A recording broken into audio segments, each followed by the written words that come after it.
जय हिंद दोस्तों। तो आज हम लोग इस वीडियो के माध्यम से जानेंगे कि आखिर सेल क्या होता है या कोशिका क्या होता है। हर कॉम्पिटिटिव एग्जामिनेशन में यहाँ से बहुत सारे सवाल को पूछे जाते हैं। तो चलिए जानते हैं कि आखिर कोशिका होता क्या है। देखिए, कोशिका हमारे शरीर के एक रचनात्मक और क्रियात्मक इकाई है जिसे हम कोशिका कहते हैं। संसार में जितने भी जीव हैं वो सभी जीव छोटी छोटी कोशिकाओं से मिलकर ही बना होता है।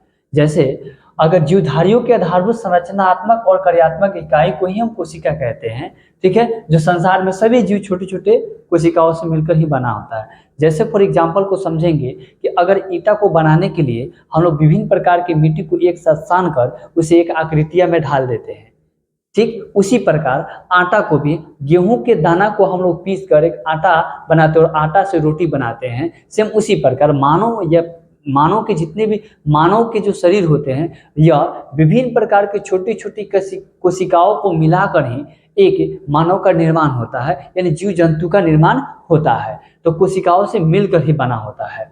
कोशिका का जो बायोलॉजिकल जो नाम होता है वो बायोलॉजिकल नाम होता है साइटो। क्या होता है नाम उसका? साइटो।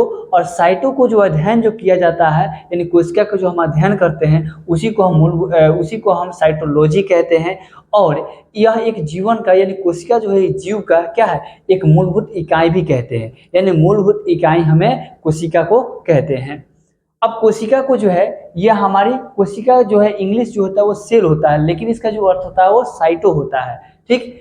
कोशिका का जो खोज जो सर्वप्रथम किए थे वो रॉबर्ट हुक नाम के वैज्ञानिक ने किया था, लेकिन इन्होंने मृत कोशिकाओं का खोज किया था और मृत कोशिका का खोज किया था, इसीलिए इन्हें फादर ऑफ द साइटोलॉजी भी कहते हैं, यानी इसे जनक भी कहा जाता है। किन्हें? रॉबर्ट हुकमैन को, जो 1665 ईस्वी में इन्होंने क्या किया था, एक मृत कोशिकाओं के बारे में बताया था। और ये कैसे बताया था? माइक्रोस्कोप के द्वारा इन्होंने देखा तो वो पता चला कि इसमें क्या है, कोशिका पाए जाते हैं। मृत कोशिका को हम कौर के यानी एक वृक्ष है और इसी वृक्ष से क्या किए थे रॉबर्ट हुक ने क्या किया था, पता लगाया था कि इसमें कोशिका पाए जाते हैं। और कोशिका में क्या होते हैं? देखिए, ये कोशिका है और ये कोशिका हमारे मानव शरीर की ये सबसे छोटी इकाई है, ये छोटी भाग नहीं है। आप इसमें कोशिका में विभिन्न प्रकार के देखेंगे कोशिका में क्या क्या पाए जाते हैं, ठीक।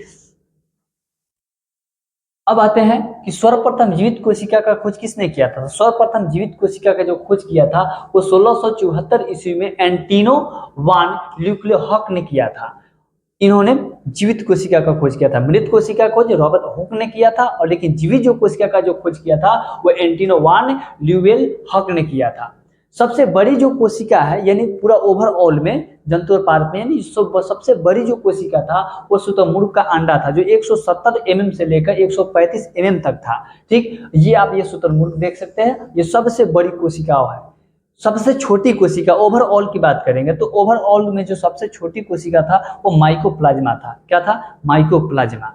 लेकिन अगर हम बात करें कि मानव में सबसे लंबी की बात कर रहे हैं, बड़ी की बात कर रहे हैं, ये यहाँ पे लंबी की बात हो रहा है, तो सबसे लंबी जो होता है ना मानव शरीर में सबसे लंबी कोशिका की बात होता है न्यूरॉन होता है, जिसे हम तांत्रिका कहते हैं, तांत्रिक तंत्र कहते हैं, जो आप फिगर में देख सकते हैं।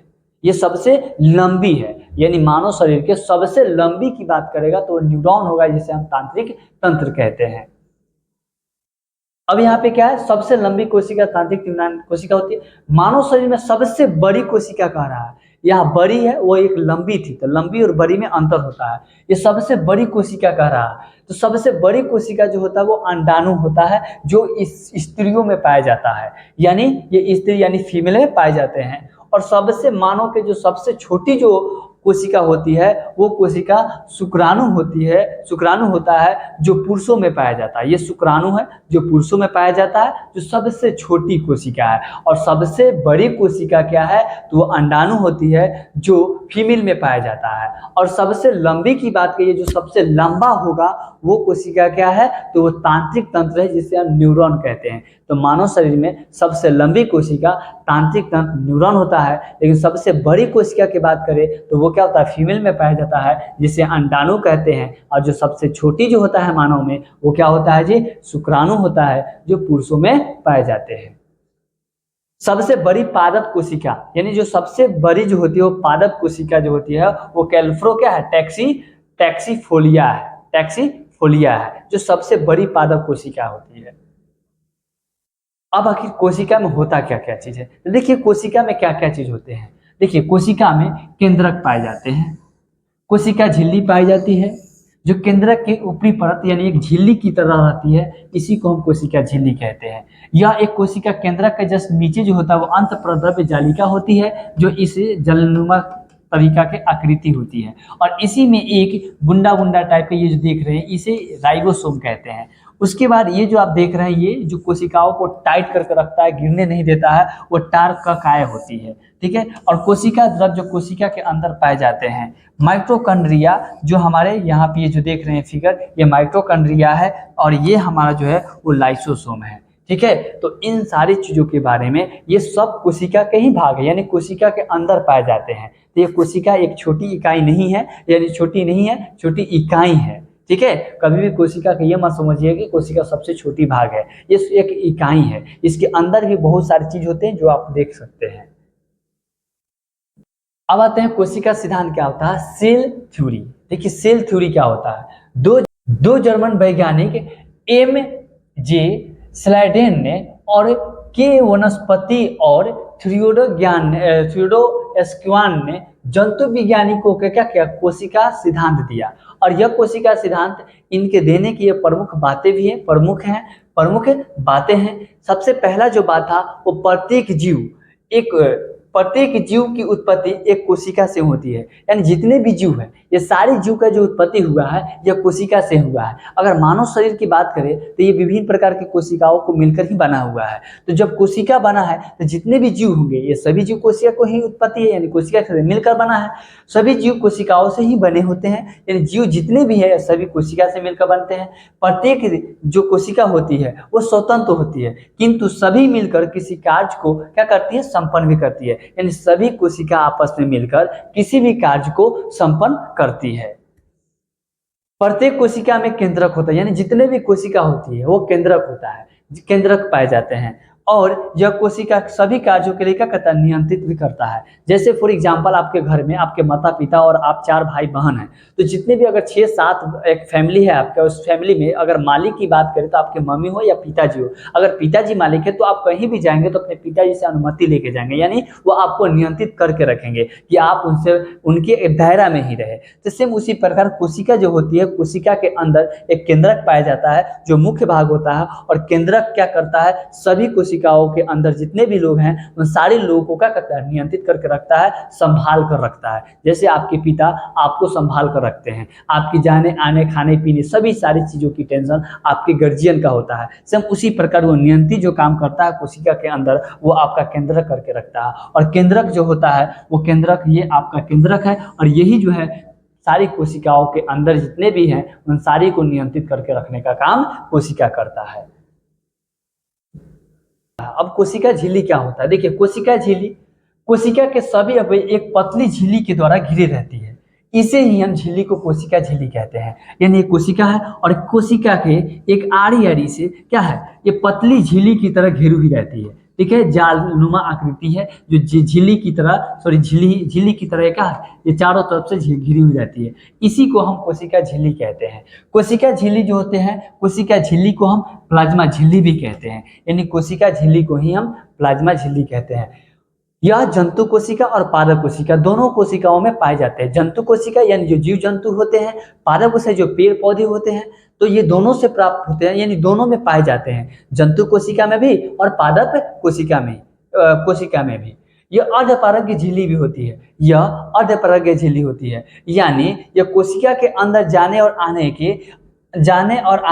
जाने वाले और अंदर से बाहर आने वाले पदार्थों को क्या करती है, नियंत्रित करने का काम करता है अर्धपरागीय। तो ये झिल्ली जो है, ये अर्धपरागीय जो है, इसे आने और जाने की अनुमति हो, यानी नियंत्रित करके इस पर रखता है, नियंत्रण करके रखता है। अगर आप भी अपने घर में होंगे तो आपके माता पिता आप पर नियंत्रण करके रखते होंगे कि बेटा क बजे जा रहा है और क बजे आ रहा है। अगर कोई महिला अगर ट्यूशन पढ़ने जाती है, कोई लेडीज अगर ट्यूशन पढ़ने जाए, कोई जेंट्स ट्यूशन पढ़ने जाता है, तो उसको भी नियंत्रित करके रखता है कि भाई 6 बजे से कोचिंग है, 9 बजे तक कोचिंग हुआ, आखिर 12 बजे तक क्यों नहीं आता, आप पर नियंत्रित करके रखता है कि आप कहाँ पे हैं। सिर्फ उसी पर का नियंत्रण ये करके रखता है। यह कोशिका के अंदर आने जाने वाले पदार्थों को नियंत्रित करता है। कोशिका झिल्ली लिपिड की बनी होती है, यानी जो कोशिका झिल्ली है, ये कोशिका झिल्ली लिपिड की बनी होती है, ये लिपिड की बनी होती है। ये जो देख रहे हैं ये सारी ये लिपिड की बनी होती है। कोशिका झिल्ली किस चीज की बनी होती है? तो लिपिड की बनी होती है। कोशिका झिल्ली में प्रोटीन व कार्बोहाइड्रेट पाए जाते हैं। अगर कोशिका झिल्ली की बात करें तो कोशिका जो झिल्ली होती है, इस झिल्ली में कौन कौन क्या क्या चीज पाए जाते हैं? तो इसमें जो है ना प्रोटीन पाए जाते हैं और कार्बोहाइड्रेट पाया जाता है, कार्बोहाइड्रेट पाया जाता है। और ये पता कैसे चलता है? तो जैविक रासायनिक अनुसंधानों ने ये बताया कि कोशिका झिल्ली के अंदर एक गड्ढा रंगहीन और आभासी तथा लसलसा वजन युक्त पदार्थ पाए जाते हैं, यानी एक वजन युक्त होते हैं और इसमें एक आभासी टाइप के और गाढ़ा रंगहीन प्रकार रंग जो होते हैं वो गाढ़ा रंगहीन होता है और इसके अंदर ये चीज पाए जाते हैं। ये कोशिका झिल्ली की बात करें, यानी कोशिका झिल्ली के बीच में ये अंदर पाए जाते हैं। कोशिका भित्ति, देखिए कोशिका भित्ति एक सेलुलोज की बनी होती है, ये कोशिका भित्ति है और ये कोशिका भित्ति प्लांट सेल का है और यह कोशिका भित्ति जो है वो सेलुलोज की पूरी बनी होती है। यह कोशिका को निश्चित आकार प्रदान करता है, यानी इसकी जो आकृति होती है वो आकार जो होती है एक निश्चित प्रदान करता है, न बड़ा न छोटा, यानी उसको आकार को प्रदान करने का काम करता है, निश्चित आकार को। यह केवल पादपों में पाई जाती है, यानी यह सिर्फ पादप कोशिका में ही पाए जाते हैं, जंतु कोशिका में नहीं पाए जाते हैं। यह पेड़ों को कठोरता को मजबूत करता है, यानी प्रदान करता है, ये बहुत ही स्ट्रॉन्ग बनाता है, बहुत ही मजबूत बनाता है कोशिका झिल्ली। कोशिका भित्ति, कोशिका भित्ति कोशिका की बाह्य आक्रमण से रक्षा करती है, यानी बाहरी जो आक्रमण होती है उसे क्या करती है? रक्षा करती है। जैसे अगर मान लेते हैं कि हमारी शरीर है तो हम अपने शरीर को सुरक्षा किससे कर रहे हैं? इस कपड़ा से कर रहे हैं। तो ये जो मेरा कपड़ा है ये हमारे शरीर को क्या करता है? रक्षा करता है। सेम उसी पे अच्छा, ये कपड़ा जो बनता है ये कपास से बनता है और कपास क्या होता है? वो पादप कोशिका होता है, तो पादप कोशिका ही हुआ, यानी वो क्या चीज से बन रहा है? तो सेलुलोज के बन रहा है, ठीक है। अच्छा, जंतु कोशिका का जो कोशिका भित्ति होती है वो किस चीज से बनी होती है? तो लिपिड और प्रोटीन की बनी होती है। पादप के क्या होता है? सेलुलोज की बनी होती है और जीवाणु जो होता है पेप्टिडोग्लाइकन की बनी होती है और कवक जो होता है वो क्या होता है? काइटिन की बनी होती है। यानी अगर अब आता है केंद्रक। केंद्रक क्या होते हैं? देखिए केंद्रक या पाइप या पादप होगा, यहाँ पे यह पादप कोशिका तथा जंतु कोशिका दोनों में पाए जाते हैं। ये प्लांट सेल में भी, यानी जंतु कोशिका में भी और पादप कोशिका में भी, दोनों कोशिकाओं में ये पाए जाते हैं। केंद्रक जो होते हैं वो कोशिका के मध्य में रचना होती है जिसे हम केंद्रक कहते हैं। मध्य यानी बीच वाले भाग में एक रचना है जो क्या होती है? केंद्रक कहते हैं, उसे हम केंद्रक कहते हैं। यह कोशिका का सबसे प्रमुख अंग होते हैं क्योंकि यह कोशिकाओं का प्रबंधन के रूप में कार्य करता है, यानी उसको नियंत्रित करके रखता है, यानी उसे नियंत्रण करके रखता है। आप उससे न अधिक जा सकते हैं। अब वो कोशिका के अंदर केंद्रक जो होती है, जितने भी भाग होते हैं सभी को ऑर्डर देता है, अरे तुम ये करो, तुम पानी लाओ, तुम नमक लाओ, तो एक नियंत्रित करके रखा है, उसके ऑर्डर में रहता है, वो नियंत्रित करने का काम करता है। कौन? तो वो केंद्रक, यानी कोशिका के सबसे मुख्य जो भाग होते हैं वो क्या होते हैं? केंद्रक होते हैं। और केंद्रक जो होते हैं वो केंद्रक जो होते हैं प्रमुख अंग के रूप में होता है। यह कोशिका के दिमाग भी कहते हैं, यानी कोशिका को अगर दिमाग के रूप में कहे तो क्या होता है जी? वो आपका केंद्रक होता है। तो ये एग्जाम में क्वेश्चन यहाँ से बहुत सारे सवाल पूछे भी जाते हैं, कोशिका का दिमाग किसे कहते हैं? तो केंद्रक को कहा जाता है। किसको कहा जाता है जी? तो केंद्रक को कहा जाता है। इसकी खोज रॉबर्ट ब्राउन ने किया था। इसमें 70 से 80% जो होती है वो प्रोटीन होती है और 10% जो होता है वो डीएनए और 2 से 3% आरएनए तथा 3 से 5% जो होता है वो लिपिड पाया जाता है। यानी केंद्रक में ये 70 से 80% यानी सबसे ज्यादा मात्रा में प्रोटीन पाई जाती है और 10% डीएनए और 2 से 3% आरएनए पाया जाता है और बाकी के जो 3 और 5 जो परसेंट बचते हैं, 3 से 5%, वो लिपिड पाया जाता है। इनमें डीएनए, आरएनए और गुणसूत्र भी पाए जाते हैं, यानी इनमें केंद्रक जो होते हैं, यानी कोशिका जो केंद्रक में डीएनए और गुणसूत्र भी पाए जाते हैं, आरएनए भी। प्रत्येक जाति के जुधारियों में सभी कोशिकाओं के केंद्रक में गुणसूत्र की संख्या निश्चित होती है, यानी जितने भी जाति होते हैं इन जातियों में गुणसूत्र जो होता है वो निश्चित होती है, यानी एकदम लिमिट होती है, सीमित होती है। जैसे मानव में 23 जोड़ा पाया जाता है, अगर मैं चिमगजी में बोले तो वो 24 जोड़ा पाया जाता है और बंदर में बोले तो 21 जोड़ा पाए जाते हैं। यही आपका क्या है? केंद्रक है। ये आपका केंद्रक है। अब आता है माइटोकॉन्ड्रिया। माइटोकॉन्ड्रिया, देखिए माइटोकॉन्ड्रिया क्या होता है? माइटोकॉन्ड्रिया का एक नाम होता है सूत्रकणिका भी कहते हैं। ठीक है, यह पादप कोशिका एवं जंतु कोशिका दोनों में पाए जाते हैं। ये क्या होता है, पादप कोशिका में भी और जंतु कोशिका में भी पाए जाते हैं। इसकी खोज 1886 ईस्वी में कोइकोल ने किया था। ठीक है, जो कीटों के रेखीय पेशियों में है। ठीक, 1890 की बात है। 1890 में अल्टमान ने कोशिकाओं की इसकी उपस्थिति को बताया, इसीलिए इन्हें इसका नाम बायोब्लास्ट भी रखा। यानी इसीलिए इन्होंने क्या किया, इसका नाम जो रखा वो बायोब्लास्ट रखा। ठीक है, 1898 में सी वेंडा ने इसका नाम माइटोकॉन्ड्रिया रखा। यानी पहले जो नाम रखा गया था वो बायोब्लास्ट था, लेकिन 1898 ईस्वी में एक वैज्ञानिक आया जिससे सी वेंडा ने इसका नाम बदलकर क्या कर दिया, तो माइटोकॉन्ड्रिया रख दिया। ठीक, माइटोकॉन्ड्रिया को कोशिका का ऊर्जा गृह भी कहते हैं। यानी माइटोकॉन्ड्रिया जो होता है उस माइटोकॉन्ड्रिया को हम ऊर्जा का क्या कहते हैं, गृह, माने ऊर्जा गृह भी कहते हैं, जो ऊर्जा को उत्पन्न करता है। यानी ये ऊर्जा को उत्पन्न करने का काम करता है, इसीलिए इसे हम ऊर्जा का ऊर्जा गृह भी कहते हैं। कोशिका के यह कोशिका के श्वसन स्थल भी है। यानी ये श्वसन स्थल भी है कोशिका के जो होते हैं। कोशिका में इसकी संख्या निश्चित नहीं होती, यानी ये कोशिका में इसकी संख्या निश्चित नहीं होती है। ठीक, उसके बाद कि इसकी कोशिका में, इसे कोशिका को कोशिका शक्ति भी कहते हैं, यानी कोशिका पावर भी कहते हैं, यानी कोशिका शक्ति के रूप में इसे कहते हैं, क्योंकि शक्ति केंद्र कहते हैं इसे कोशिका का शक्ति केंद्र कहते हैं। माइटोकॉन्ड्रिया विखंडन द्वारा विभाजित होती है, यानी ये विखंडित होती है, यानी विभाजित होती है। और माइटोकॉन्ड्रिया क्या होता है, जब विभाजित होती है, जैसे एक से अधिक चीजों का क्या करता है, निर्माण करता है, पुनः निर्माण करता है। ठीक है, जैसे अगर वो टूटता है तो वो एक से अधिक चीजों को क्या करता है, निर्माण करने का काम करता है। ठीक है, माइटोकॉन्ड्रिया दोहरी झिल्लियों से घिरी होती है। यानी माइटोकॉन्ड्रिया जो होती है वो दोहरी झिल्ली क्या होता है, दोहरी झिल्ली क्या होता है, जैसे ये जो झिल्ली होती है, एक झिल्ली है कोशिका झिल्ली, और इसकी झिल्ली की जो है वो दोहरी झिल्ली कहते हैं। यानी ये मजबूत से जुड़ा हुआ रहता है, इसी को हम क्या होता है, कोशिका झिल्ली है। यानी ये दोहरी झिल्लियों से क्या होता है, घिरा हुआ रहता है। आंतरिक दीवार को ही क्रिस्टी कहते हैं। जो इसके आंतरिक जो दीवार है, इस आंतरिक दीवार को ही हम क्या बोलते हैं, इसको आंतरिक दीवार को क्रिस्टी कहते हैं। क्या बोलते हैं जी, क्रिस्टी बोलते हैं। ठीक है, कार्य जो होते हैं वो कोशिकाओं को भीतर श्वसन पैदा करना, यानी श्वसन का निर्माण करना। ठीक है, इसका क्या है जी, श्वसन का निर्माण करना।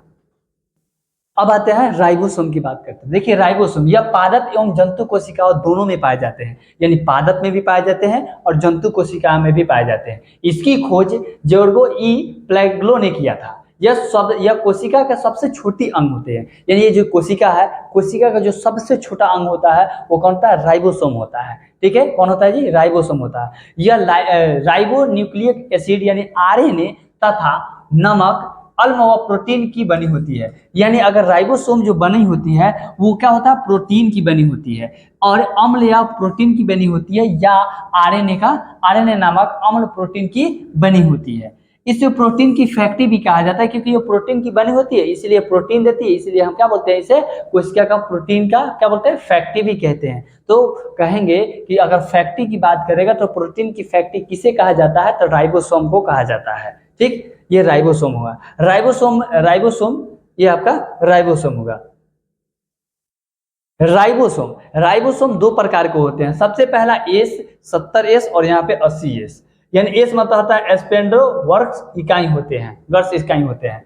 ये आकार के छोटे होते हैं और ये क्या होते हैं, आकार में बड़े होते हैं।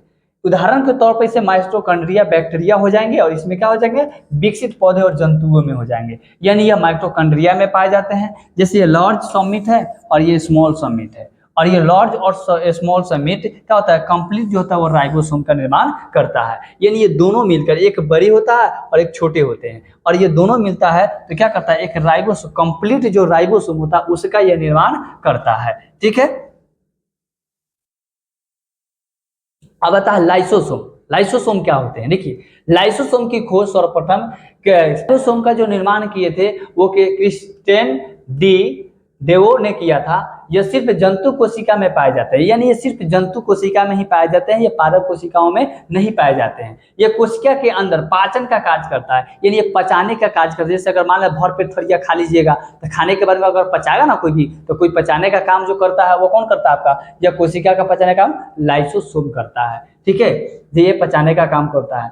यह अंदर इसके अंदर जल अपघटन एंजाइम पाया जाता है। या कोशिका के अंदर कोई भी अंग यदि काम नहीं करता है तो उस अंग को क्या करता है, नष्ट कर देता है। जैसे आपका कोई भी काम, अगर कोई भी चीज अगर काम आपका नहीं कर रहा है तो उस कोशिकाओं को क्या करता है, वो नष्ट कर देता है। और नष्ट करके क्या होता है, उसे नष्ट कर देता है। और जब पूरी कोशिका कार्य नहीं करती है तो यह फट जाता है, जिससे पूरी कोशिका नष्ट हो जाती है। इसीलिए इसे आत्महत्या की थैली भी कहते हैं, यानी इसे सुसाइड बैग भी कहते हैं। तो किस कोशिका को सुसाइड बैग कहा जाता है, तो लाइसोसोम का। किसे कहते हैं जी, लाइसोसोम का। अगर आपके शरीर का भाग अगर कोई भी काम अगर नहीं कर रहा है तो उसे वो नष्ट कर देता है, समाप्त कर देता है। और ये समाप्त करता है उसे क्या कहते हैं, तो लाइसोसोम कहते हैं। क्या बोल रहे हैं, उसे लाइसोसोम कहेंगे। ठीक। अतःप्रद्रवी जालिका, अब इसके बारे में जानते हैं। देखिए, यह कोशिका के अंदर आंतरिक सहायता प्रदान करती है और आंतरिक कंकाल जो है कि इसको बनाती है। इसकी खोज कैटन पोडेन ने, अल्बर्ट स्लाउडेन और इंडेस्ट फुल्लाम ने किया था। अतः पलिका जालिका जो होता है वो दो भागों में बांटा हुआ है, एक चिकनी अंतःप्रद्रवी जालिका और दूसरा जो होता है वो खुरदरी अंतःप्रद्रवी जालिका। देखिएगा, यह एक जालिका है, यानी यह एक जो है प्रद जालिका है। और यह कोशिका के सिर्फ नीचे रहता है। और यह जो है ना एक खड़ा करने का काम करता है, यानी कोशिकाओं को खड़े रहने का काम। कोशिकाओं को जो है यह छिद्र होते हैं और इसमें दो चीज पाए जाते हैं। यानी इसमें जो होता है ना एक चिकनी होती है, ये रूरल खारा, ये है, इसमें ये हो गया, ये जो हो गया आपका ये अलग हो गया और ये हो गया, यानी यह चिकनी होती है। ये क्या होता है जी, चिकनी होती है।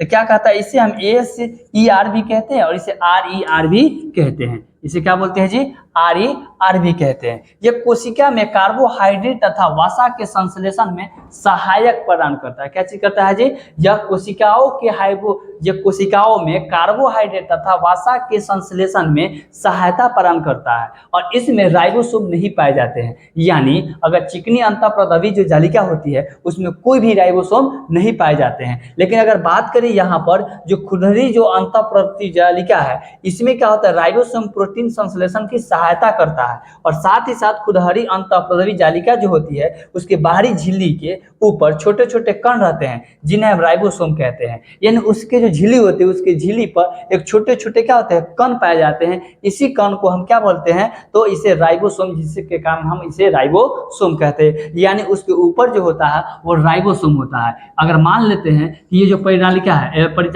परिजालिका के ऊपर एक छोटे छोटे जो कण पाए जाते हैं, इसी कण को हम क्या कहते हैं, राइबोसोम कहते हैं। तो इसीलिए राइबोसोम जो होती है वो प्रोटीन संश्लेषण में क्या करती है, सहायता करती है। प्रोटीन संश्लेषण में ये क्या करती है, सहायता करती है। ठीक।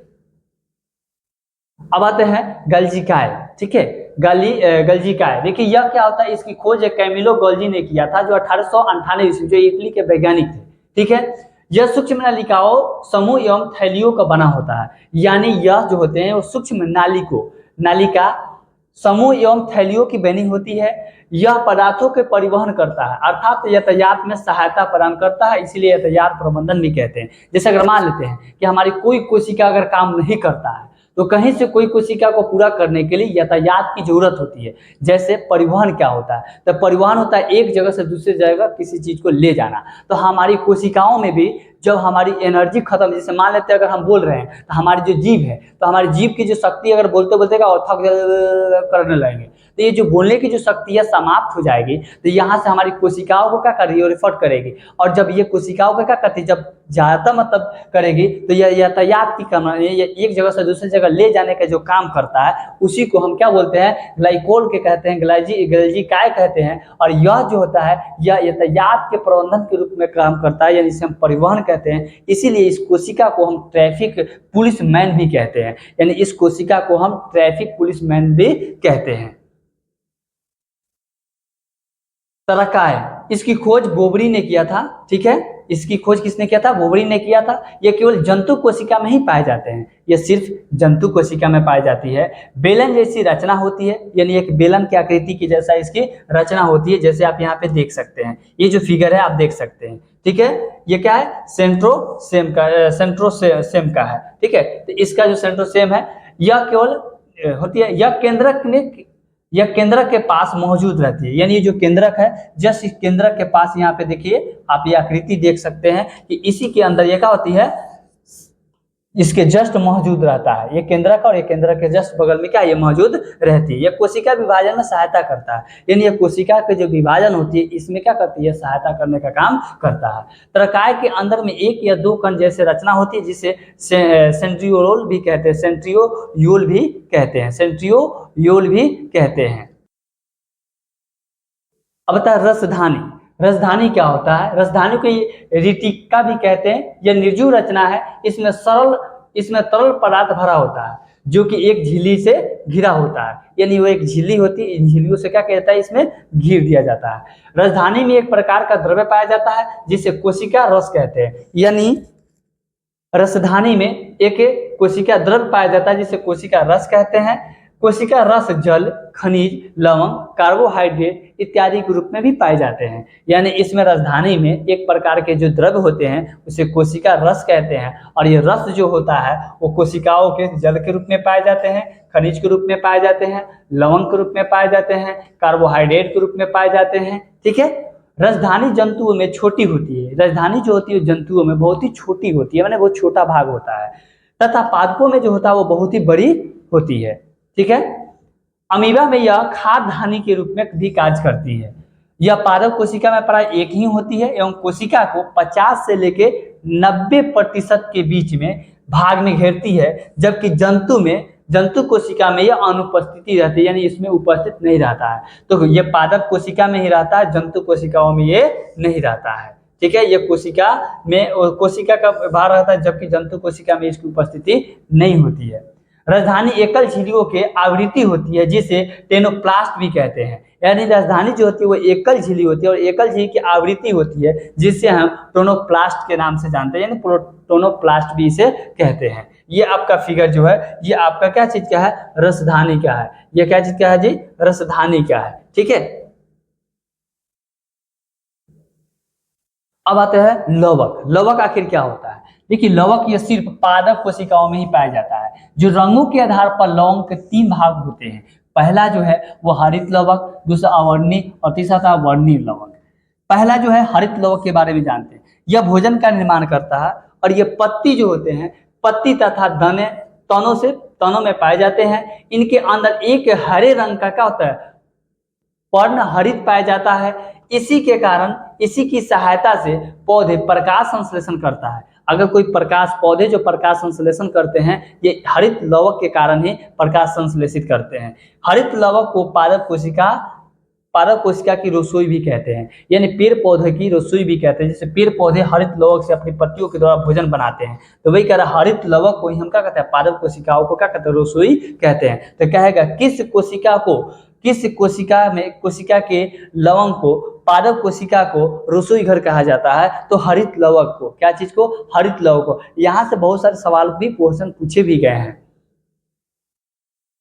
अब आता अवर्णीय लवक। यह रंगहीन लवक होते हैं और यह पौधे के उन भागों में पाया जाता है जहां सूर्य की प्रकाश नहीं पहुंचता है, यानी सूर्य की प्रकाश पौधे के उस भागों में पहुंचने का यह काम करता है कि जहां पे सूर्य की प्रकाश नहीं पहुंचता है, सूर्य की प्रकाश नहीं पहुंचता है, जहां यहाँ नहीं पहुंचता है। जैसे जड़े में नहीं पहुंचता है, भूमिगत जो ताना होते हैं उनमें सूर्य की प्रकाश क्या होते हैं, नहीं पहुंचते हैं। ठीक है, यह भोजन पदार्थ को क्या कहता है, संग्रहण करने वाला भी लवक होते हैं। अब वर्णित लवक होते हैं। देखिए, यह रंगहीन लवक होते हैं। यह लवक रंग प्रदान करता है, यानी जो रंग होते हैं उसको प्रदान करने का काम करते हैं। जैसे आप लोग काजू चुकंदर खाए होंगे तो देखिएगा चुकंदर में रंग लाते हैं, जैसे पुष्प हो जाएंगे, बीज हो जाएंगे। जैसे टमाटर में लाइकोपिन हो जाएगा, चुकंदर में विटामिन हो जाएगा, गाजर में कैरोटीन हो जाएगा। यह पादप कोशिका का सबसे बड़ा क्या होता है, लवक होते हैं। तो इसमें रंग लाने का काम करता है कौन सी, वो वर्णित लवक के कारण। ठीक है, अब आते हैं सिलिया और फ्लैगेला। यह केवल जंतु कोशिकाओं में ही पाया जाता है, यह पादप कोशिकाओं में नहीं पाए जाते। आप ये जो फिगर देख रहे हैं ये देखिएगा, ये केस की तरह यानी रुआ की तरह रहेगा, जैसे हमारे शरीर में केस होते हैं। तो ये इसे हम क्या बोलते हैं, सेलिया कहते हैं। और इसे जो होता है इसके जो दोम टाइप को होते हैं, जो ये दोम टाइप को होते हैं, ये इसे हम जो क्या बोलते हैं, फ्लैगेला कहते हैं। इसे क्या बोलते हैं जी, फ्लैगेला कहते हैं। ये जंतु कोशिकाओं में ही स्पेशल पाया जाता है, ये पादप कोशिकाओं में नहीं पाए जाते हैं। अब बता गुणसूत्र क्या होता है। देखिए, इसका खोज वाल्टर फ्लेमिंग ने किया था, जो 1852 ईस्वी में किया था। यह कोशिकाओं के केंद्रक के उपस्थित होते हैं, यानी ये कोशिका के केंद्रक में ही उपस्थित होते हैं। तो गुणसूत्र आपको मैं बताया भी था, केंद्रक जब बताए हैं कि आरएनए और गुणसूत्र उसमें पाए जाते हैं। तो गुणसूत्र जो होते हैं ये कोशिका के केंद्रक में पाए जाते हैं। यह डीएनए और हिस्टोन प्रोटीन की बनी होती है, यानी जो गुणसूत्र होती है वह यह डीएनए और हिस्टोन प्रोटीन जो होती है उसी की बनी होती है। क्रोमोसोम को अंदर में डीएनए, आरएनए, जीन भी रहता है, यानी क्रोमोसोम के अंदर आरएनए, डीएनए और जीन भी रहता है।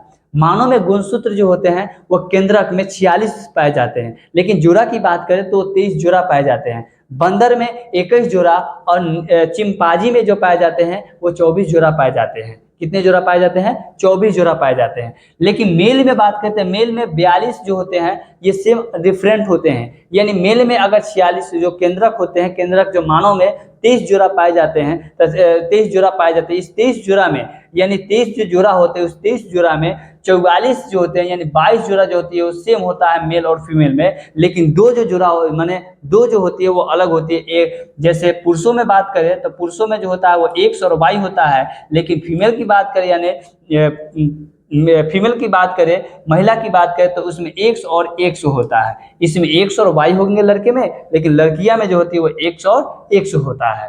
यहाँ पे आप देख सकते हैं ये क्रोमोसोम है। क्रोमोसोम की जो आकृति होती है इस प्रकार की होती है, ये इस प्रकार की होती है। ये जो आप फिगर देख रहे हैं ये इसी प्रकार के फिगर इसके होते हैं। इसमें जो होते हैं जो इनसाइड द सेल होते हैं, इस सेल में ये क्रोमोसोम पाए जाते हैं। ठीक है, यहाँ पे आप देख सकते हैं। और क्रोमोसोम किस आकृति में रहता है? यहाँ पे डीएनए है और यहाँ पे क्या है, ये सेल के अंदर पाए जाते हैं यहाँ पे। और ये आकृति जो होती है वो इसी प्रकार की इसकी आकृतियां भी होती है क्रोमोसोम के, यानी गुणसूत्र के।